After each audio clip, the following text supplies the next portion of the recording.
웃음 많고 다정하시던 김명자 씨의 눈가에 요즘 그늘이 짙어졌습니다. 통 한숨만 쉬시더군요. 다들 내 말이 틀린 것 같나 봐. 그냥 아무 말도 하기 싫어졌어. 그리고 며칠 뒤 김명자 씨의 표정이 완전히 달라졌습니다. 무언가 홀가분해 보이셨어요. 무슨 일인지 여쭤보니 오랫동안 속앓이하던 문제를 이 단 한마디로 해결하셨다고 합니다. 평생 참기만 했는데 이렇게 쉬운 방법이 있었네. 우리 주변에는 속으로만 끙끙 앓는 분들이 참 많습니다. 어르신들의 82%가 자신의 의견을 제대로 표현하지 못해 스트레스를 받으신다고 합니다. 언제까지 이렇게 살아야 할까요? 싫은 소리 한 번 못하고 속으로만 삭히다가 병이 되는 일, 이제는 바꿔야 하지 않을까요? 오늘은 평소 속앓이만 하던 삶에서 인생이 확 바뀐 분들의 이야기를 들려드리려고 합니다. 이 분들이 사용한 그 한마디만 기억해 두셔도 여러분의 삶이 달라질 거예요. 첫 번째 이야기부터 시작해 볼까요? 수원에 사시는 김명자 씨의 이야기입니다. 매일 아침 일찍 운동센터에 나가시는 분이었어요. 그런데 얼마 전부터 센터에 나가는 발걸음이 뜸해지셨더랍니다. 알고 보니 이유가 있었습니다. 센터에서 만난 친구가 자꾸 돈 얘기를 꺼내더랍니다. 명자야, 네가 좀 도와줘. 조금만 빌려줘. 갑자기 궁금하지 않으신가요? 왜 이런 상황이 생겼을까요? 명자 씨는 평생 공무원으로 일하시다 퇴직하신 분이었습니다. 매달 연금이 나오니 여유가 있어 보였나 봅니다. 처음에는 적은 금액이었습니다. 그런데 점점 액수가 커지기 시작했죠. 거절하고 싶었지만 매일 얼굴 보는 사이라 말을 꺼내기가 힘들었답니다. 그냥 센터에 안 나가면 되지 않을까 그런 생각만 했어요. 그러다 우연히 TV에서 한 변호사의 조언을 들었습니다. 불편한 부탁을 받았을 때는 이렇게 말하세요. 그건 제가 도와드리기 어려운 일이네요. 명자 씨는 이 말을 수십 번 혼자 연습하셨답니다. 거울 보면서, 베개 보면서, 심지어 화장실 가면서도요. 그리고 마침내 용기를 내어 그 한마디를 하셨습니다. 미안해. 그건 내가 못 도와줄 것 같아. 그런데 이게 웬일일까요? 예상과 달리 친구는 화를 내기는커녕 오히려 미안하다고 했답니다. 내가 너무 심했지? 미안해. 이런 일이 있고 나서 명자 씨의 일상이 달라졌습니다. 센터에도 다시 나가기 시작했고 친구와의 관계도 오히려 더 돈독해졌다고 하네요. 그런데 말입니다. 우리 주변에는 이런 분들이 참 많습니다. 서울대학교 연구팀의 조사에 따르면 10명 중 8명이 불편한 부탁을 거절하지 못해 고민이라고 답했더군요. 부산의 박순자 씨도 비슷한 경험을 하셨습니다. 같은 아파트에 외롭게 혼자 사는 친구에게 가끔 반찬을 챙겨주곤 했습니다. 그러나 그것도 잠시, 어느 순간부터 자꾸 반찬을 달라고 하기 시작했지 뭐예요. 처음엔 기쁜 마음으로 나눠줬는데 점점 부담이 되기 시작했답니다. 매일 반찬을 새로 해야 하니까 힘들더라고요. 그런데 사이가 나빠질까봐 말도 못했어요. 그러던 어느 날 주말에 놀러온 딸이 이런 말을 해줬다고 합니다. 엄마, 거절도 친구에 대한 사랑이에요. 솔직하게 말씀하세요. 그 말을 듣고 용기를 내셨답니다. 나도 이제 나이가 들어서 매일 반찬 하기가 힘들어 미안해. 이렇게 말씀하시고 나니 친구가 오히려 미안하다고, 자기가 너무 무신경했다고 사과를 하더랍니다. 지금은 서로 반찬을 주고받으면서 더 돈독해졌다고 해요. 이처럼 거절이란 게 꼭 관계를 해치는 게 아닙니다. 오히려 더 건강한 관계를 만들어주는 비결이 되기도 하죠. 근데 여기서 잠깐, 여러분은 어떠신가요? 혹시 지금도 마음속으로만 사귀고 계신 일이 있으신가요? 대구에 사시는 정옥순 씨는 이런 말씀을 하셨습니다. 평생을 참기만 하다 보니 이제는 병이 됐어요. 밤에 잠도 못 자고 소화도 안 되고 의사 선생님이 그러더라고요. 스트레스 때문이래요. 실제로 의학 연구에 따르면 속으로만 삭히는 습관이 있는 사람은 그렇지 않은 사람들보다 우울증에 걸릴 확률이 3배나 높다고 합니다. 말 한마디 못하고 속앓이만 하다가 병원 신세를 지는 것보다 불편한 말 한마디 하는 게 낫지 않을까요? 20년간 꾸준히 성당을 다니고 계시는 이현순 씨의 사연이 가슴에 와닿습니다. 성당에 갈 때마다 현순 씨보다 연배가 높으신 자매님들이 현순 씨에게 매번 과일을 사오라고 부탁하셨답니다. 이현순 자매님은 과일을 장사하셔서 시장 물가를 잘 아시잖아요. 처음엔 기꺼이 도와드렸는데 점점 힘이 붙이더랍니다.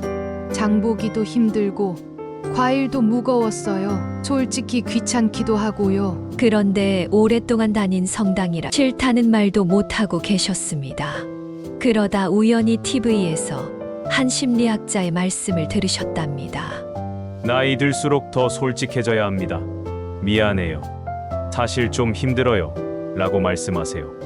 그렇게 결심한 현순 씨는 그날 밤 잠도 제대로 못 주무셨대요. 언니 자매님들이 서운해 하시진 않을까, 성당에 나가기가 더 어려워지진 않을까 하는 마음에 말이죠. 다음 날 떨리는 목소리로 그 한마디를 하셨어요.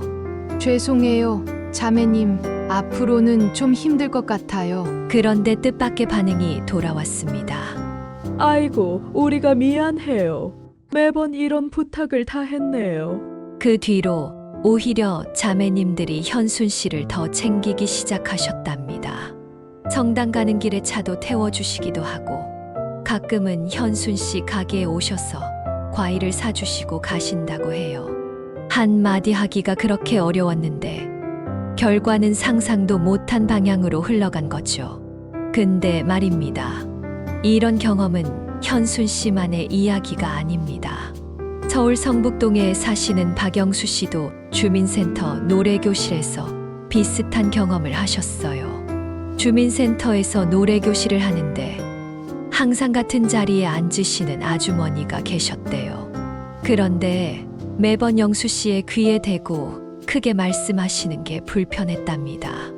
그런데 말씀을 드리기가 민망해서 그냥 참고 계셨다고 해요. 귀가 아프고 머리도 아팠어요. 그래서 노래교실에 가기가 점점 싫어졌죠. 그러다 우연히 주민센터 선생님께 고민을 털어놓았더니 이런 조언을 해주셨답니다. 이렇게 말씀해 보세요. 죄송하지만 목소리가 크시니 제 귀가 아파요라고요. 그렇게 며칠을 망설이시다가 용기를 내서 그 말씀을 드렸답니다. 죄송하지만 목소리가 크시니 제 귀가 아파요. 그러자 옆자리 아주머니가 깜짝 놀라시더니 아이고, 그동안 많이 불편하셨겠네요. 미안해요. 하시면서 바로 목소리를 낮추셨답니다. 지금은 둘이 가장 친한 친구가 되어서 복지관 밖에서도 자주 만난다고 하네요. 서울대병원 정신건강의학과 김태영 교수님은 이렇게 조언합니다.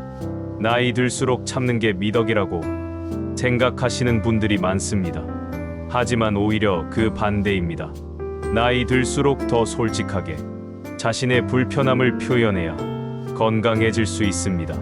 실제로 연구 결과를 보니 자신의 감정을 적절하게 표현하는 분들이 그렇지 않은 분들보다 평균 수명이 5년이나 더 길다고 합니다.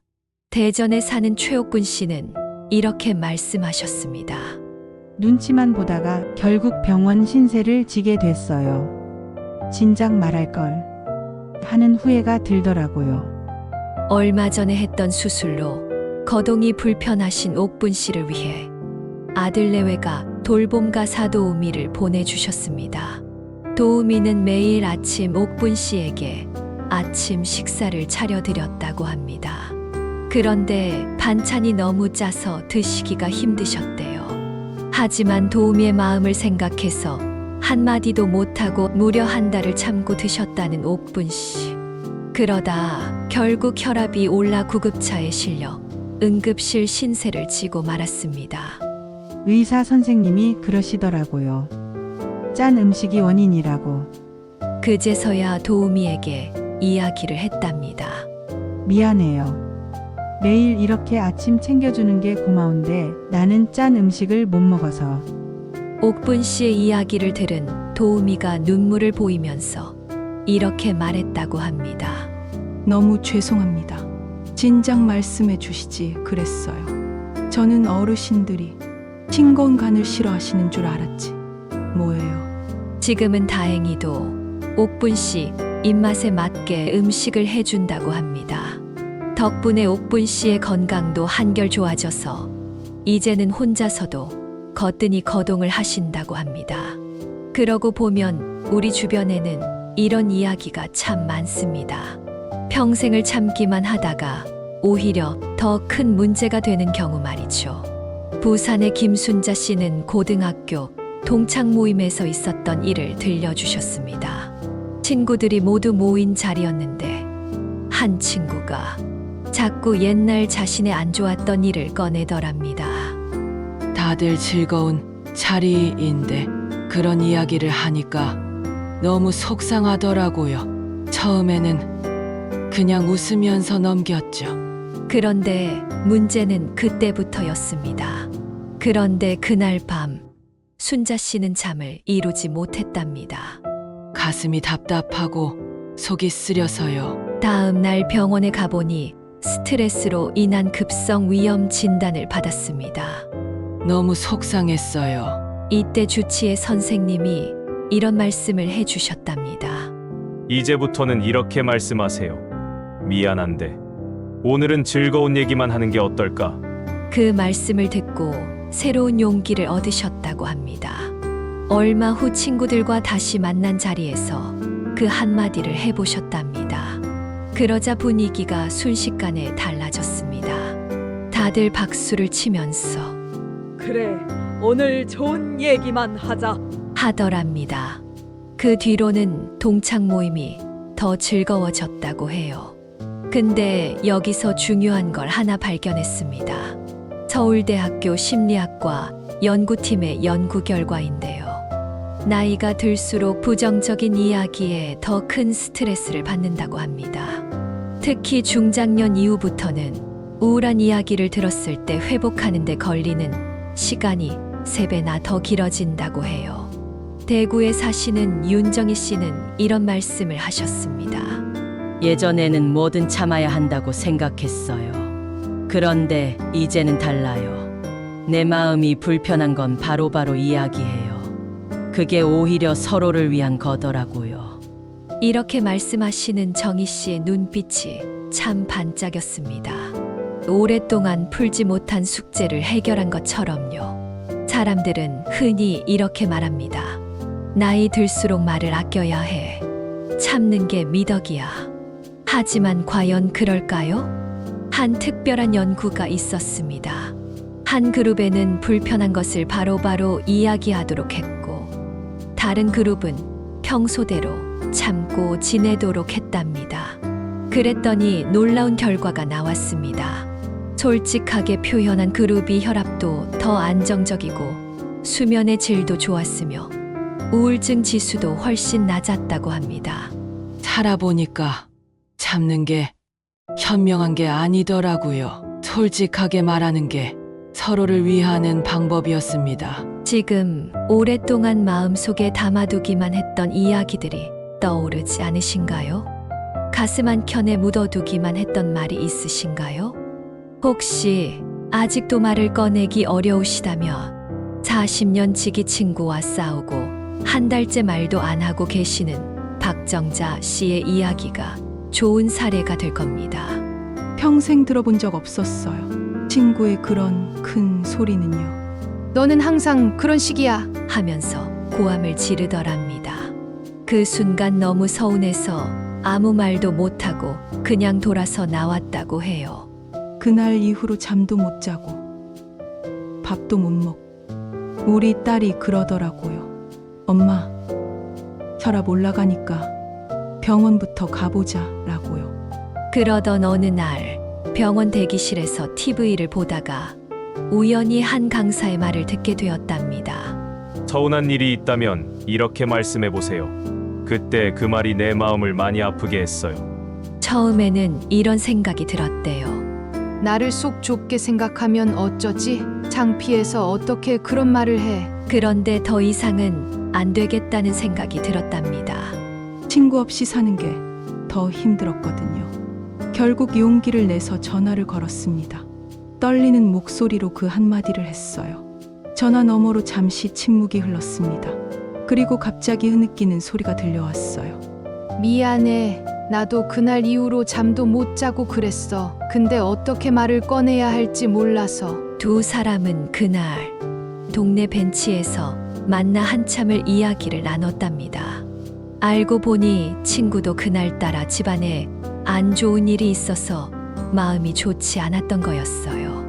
마음속에 담아두기만 했던 말 한 번 꺼내놓고 나니 오히려 더 가까워졌어요. 이제는 서운한 게 있으면 그날 바로 이야기해요. 여기 비슷해 보이지만 전혀 다른 케이스도 있습니다. 얼마 전 동네 테니스장에서 테니스를 시작한 김명희 씨의 이야기는 또 달랐습니다. 매주 나오는 한 남자 회원이 자꾸 명희 씨를 무시하는 듯한 말을 하더랍니다. 처음에는 그저 처음 시작하는 자신을 걱정해주는 마음이려니 했답니다. 하지만 그런 말이 반복될수록 자신이 없어지고 움츠려드는 자신을 발견했습니다. 점점 테니스장 가는 게 힘들어졌다고 해요. 그러던 어느 날 아침 산책을 하다가 길가에 핀 민들레를 보게 됐습니다. 시멘트 바닥을 뚫고 피어난 꽃을 보면서 문득 깨달음을 얻으셨대요. 나도 저 민들레처럼 꿋꿋하게 피어나면 되겠구나. 다음 날 테니스장에서 그 남자 회원을 마주쳤습니다. 이번에는 달랐어요. 명희 씨가 먼저 말을 꺼내셨답니다. 제가 테니스가 처음이고 걱정해 주시는 마음은 알겠지만 그런 말씀을 들을 때마다 제 자존심이 상합니다. 그러자 남자 회원이 깜짝 놀란 표정으로 명희 씨를 바라봤습니다. 더 놀라운 일이 벌어졌어요. 그 회원이 고개를 깊이 숙이더니 이렇게 말했답니다. 죄송합니다. 처음이셔서 적극적으로 도와드린다고 했던 말들이 상처가 되셨네요. 앞으로 좀 더 조심하겠습니다. 말하기 전에는 세상이 내 편이 아닌 것만 같았어요. 그런데 용기 내서 말하고 나니 오히려 더 많은 사람들이 내 편이 되어주더라고요. 우리는 살면서 얼마나 많은 말을 삼켜왔을까요? 불편한 마음을 참기만 했던 그 시간들. 하지만 이제는 달라져야 할 때입니다. 상대방을 배려하면서도 내 마음을 전할 수 있는 그 한마디만 기억하세요. 그러면 여러분의 일상이 더욱 편안해질 거예요. 오늘 이 이야기가 도움이 되셨다면 구독과 좋아요 부탁드립니다. 여러분의 관심이 더 좋은 영상을 만드는 힘이 됩니다. 감사합니다.